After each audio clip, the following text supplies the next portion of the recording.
Hello, in this video I want to show you how to change the system language on ASUS ROG Ally.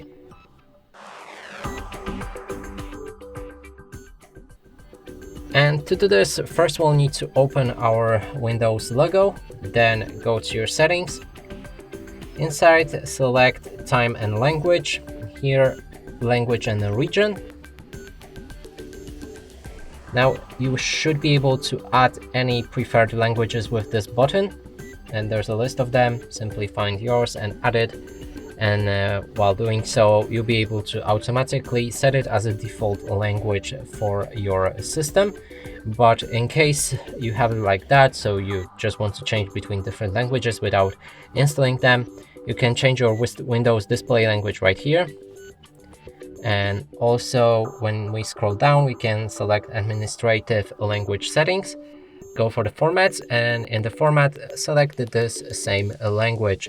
Make sure to click on apply and OK, and that should change your system language.